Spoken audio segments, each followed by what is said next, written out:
എടി ഞാൻ വല്ലാതെ വയസ്സായി പോയല്ലേ. ഇപ്പോഴാണോ മനസ്സിലായത്? ഡൈ ആവാനായി. എന്ത് വർത്താനാ നിങ്ങൾ ഈ പറയുന്നത്? എന്നെ ഓർത്തോ? പറക്ക പറ്റാത്ത ടിൻഡുവിനെ നിങ്ങൾ ഓർത്തോ? നിനക്കെന്താടി വട്ടായോ? അത് ശരി, വേണ്ടാതീന ഞാനാണോ പറഞ്ഞത്? ഡൈയുടെ കാര്യമാ ഞാൻ പറഞ്ഞത്, ഹെയർ ഡൈ. ഓ ആടൈ, എന്നാ കുറച്ച് എനിക്ക് മാറ്റി വെച്ചേക്കണേ. അയ്യേ, അമ്മ ശശിയായി. എന്റെ പേരാടാ ശശി, ഇവള് രമ. ന്യൂ ജനറേഷനിൽ ആള് മണ്ടനായി എന്നതിന് ശശിയായി എന്നാ പറയാറ്. ഇപ്പൊ ശശി എന്ന് വെച്ച മണ്ടൻ. കഷ്ടം, നല്ലൊരു പേരായിരുന്നു. ഇനി ഇതിപ്പോ മാറ്റാനും പറ്റില്ലല്ലോ.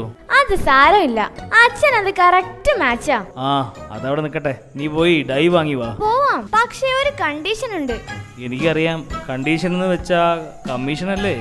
ബാക്കി പൈസ കൊണ്ട് നിനക്ക് മുട്ടായി വാങ്ങണം. കമ്മീഷനും മിഠായി ഒന്നും അല്ല, കടയിലേക്ക് പോയി വരാൻ അച്ഛന് ബൈക്കൊന്ന് വേണം. അയ്യടാ, എടാ ദൈവം നിനക്ക് എന്തിനാ 2 കാല് തന്നത്?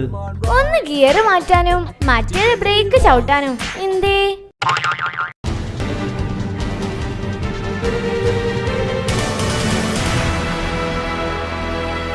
എന്താ ദീപു, മുഖത്തൊരു സന്തോഷം? ഞാനൊരു സ്വപ്നം കണ്ടു. അത് നല്ലതാ, എപ്പോഴും സ്വപ്നം കാണാൻ നമ്മുടെ അബ്ദുൽ കലാം പറഞ്ഞിട്ടുണ്ട്. അതുകൊണ്ടാവും എല്ലാ പീരീഡും നീ കിടന്നുറങ്ങുന്നത്. അല്ല, എന്ത് സ്വപ്നമാ നീ കണ്ടത്? അതൊക്കെ ഉണ്ട് മോനെ, ഞാൻ സ്വപ്നത്തിൽ കണ്ടത് മിക്കതും നടന്നിട്ടുണ്ടടാ. ഓഹോ, നീ കഴിഞ്ഞ പരീക്ഷയ്ക്ക് എല്ലാത്തിനും പൊട്ടുമെന്ന് ഞാൻ സ്വപ്നം കണ്ടതാ, ഫലിച്ചില്ലേ? ആ കാര്യം എനിക്ക് സ്വപ്നം കാണാതെ തന്നെ അറിയാം. ഞാൻ ഇന്നലെ രാജാവായിട്ട് വാഴുന്നതാ സ്വപ്നം കണ്ടത്, അതും പുലർച്ചയ്ക്ക്. അതിനെന്താ എടാ, പുലർച്ചയ്ക്ക് കണ്ട സ്വപ്നം ഫലിക്കുമെന്നാ? നീ രാജാവോ? പോരാത്തതിന് ഞാൻ അന്നദാനവും കൊടുക്കുന്നുണ്ടായിരുന്നു. അത് ശരി, ഇപ്പം കാര്യം പിടികിട്ടി. എന്തു കാര്യം? തലപ്പാവ് വെച്ചിട്ടല്ലേ നീ നിന്നെ കണ്ടത്? അതെ. പിന്നെ അന്നദാനവും നടത്തിയല്ലേ? സംഗതി പിടികിട്ടി. എന്ത്? ഇന്ത്യൻ കോഫി ഹൗസിലേക്ക് ഒഴിവുണ്ടെന്ന് പത്രത്തിൽ കണ്ടപ്പോ ഇത്രയും വിചാരിച്ചില്ല.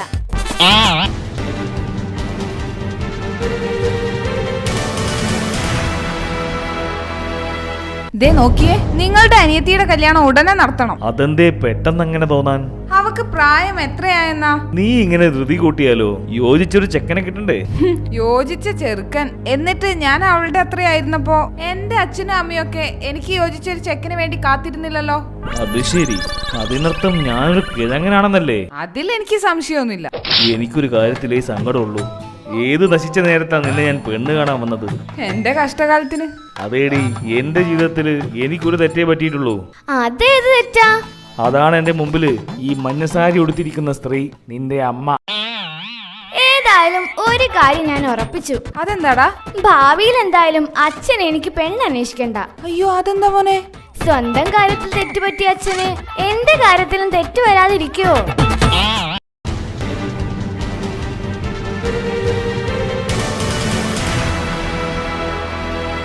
നീ അറിഞ്ഞോടാ, എന്റെ മകൻ ജോണിക്കുട്ടി ജപ്പാനിന്ന് വന്നു. ആണോ? കാണാൻ ഞാൻ വരുന്നുണ്ട്. മക്കളും ഉണ്ട്. ആണോ?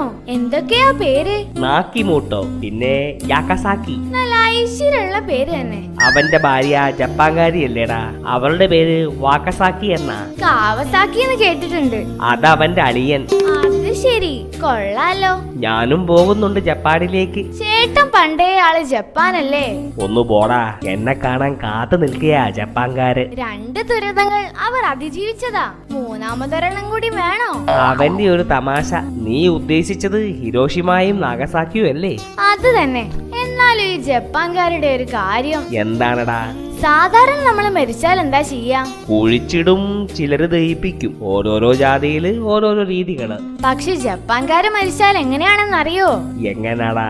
അവരെ അന്തരീക്ഷത്തിലാ സംസ്കരിക്കുന്നത്. അന്തരീക്ഷത്തിൽ എങ്ങനാടാ വിഡ്ഢി സംസ്കരിക്കുന്നേ? എന്റെ ചേട്ടാ, ഞാൻ ഇന്നലെ ഹിസ്റ്ററി ചാനൽ വെച്ചപ്പോ കേട്ടതാ. ഹിരോഷിമയിൽ മരിച്ച രക്തസാക്ഷികളുടെ മൃതദേഹങ്ങൾ ശോകമുഖമായ അന്തരീക്ഷത്തിൽ സംസ്കരിച്ചു.